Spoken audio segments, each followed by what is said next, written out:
Let's do this again. Good afternoon. During this second half of the milestone 100th General Assembly, House Democrats will be guided by our principles. We understand that under the Missouri Constitution, all political power is vested in and derived from the people. And we will respect, not undermine, reforms imposed by voters at the ballot box.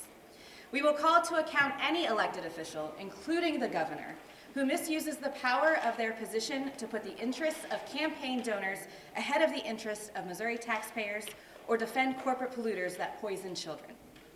We will not accept that children dying from gun violence on a weekly basis is the price that we pay for freedom, and we will demand that common sense be restored to Missouri law to make it harder for the bad guy with a gun to get the gun in the first place. We will work to create robust but fair criminal justice system that punishes crime, but not poverty, and holds officials responsible for abusive practices that violate citizens' rights and undermine public faith in justice. When state officials track the menstrual cycles of Missouri women, we will call it what it is: a stunning and disturbing abuse of power that no elected representative of the people should tolerate.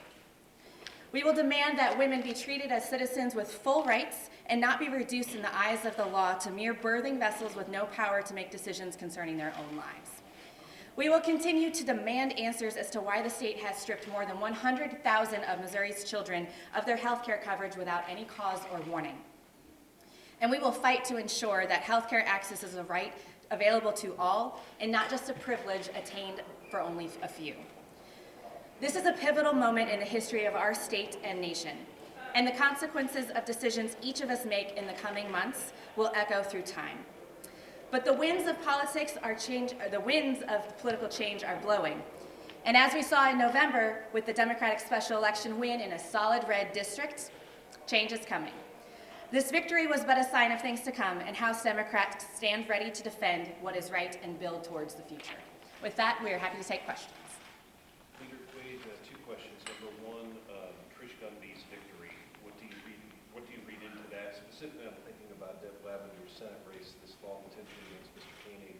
And two, as I asked the speaker, does your caucus have a general consensus on the issue of gaming, specifically the sports wagering? Is there a position your caucus? Yeah, so first, with the win in the 99th, which everyone, this is Trish in the back who we're talking about, what that says to us is that folks are frustrated with the extremes of the Republican Party in Missouri.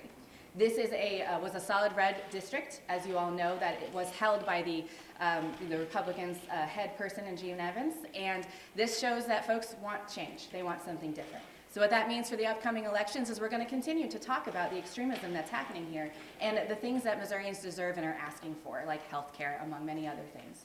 So we're excited about the work that was put into that race. For all of the new members here, we have 5 new members who all worked extremely hard to get here, and we're going to continue with that momentum. So we're really excited about the upcoming election. For gaming, we have not had a solid caucus conversation about this yet, but I can tell you that we are definitely looking into this. The members who have been on the committees who have been diving in have been putting a lot of time, not only looking at the revenue situation of this, but what this could do for jobs for folks who work in our casinos, what this does for the addiction community and our lack of mental health funding and what that means for everyone. And of course, looking at states like Illinois who have already put these in place and seeing what effects have come from that. So the discussion is coming. We know that it's going to be a big topic this year, so we're diving in. Do you think, given this is an election year, that things might be quieter from the other side of the aisle as far as what you said, extreme? We cannot fund the services that we currently have. We still haven't restored MORX funding. So when it comes to passing Wayfair with a corresponding cut that doesn't bring in any revenue, that's not something that we're going to support. This is something that has to pass. The Democrats have been asking for it for a long time, as well as our municipalities. They need this funding, and we need to get it done. In terms of urban violence, I know there's been a lot of pre-filed bills that specifically talk about this, specifically gun reform. What are some ideas that seem realistic with a supermajority of Republicans in both chambers who said that they hold the Second Amendment very dear? Yes, we understand the political climate here. This answer is kind of several-fold. First and foremost, we are going to talk about and file the bills that we believe should be done, leaning on the experts like law enforcement who are saying that the current laws that we have are not safe. So we are going to have that discussion and continue to demand it. But our caucus has been working really hard to have discussions beyond looking at the simple gun bills and what that means for our state.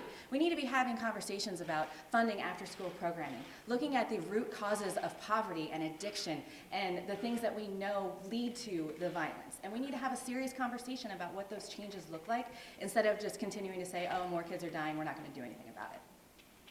So what conversations has your caucus had about the Missouri? Yeah, so, we go back to, we have different opinions on the legislation itself. But here's the deal, 62% of Missourians said this is what they want. We have seen time and time again with the Republican majority that they don't care what the voters tell us to do. With the minimum wage, there's been bills against that. There's even right to work has been filed again. And so, we are going to stand up for what the voters ask us to do. We'll see where the language lands, but I can tell you that we're going to uphold the will of voters. Any other questions? Okay. Thank you all so much for being here. Appreciate it. Thank you.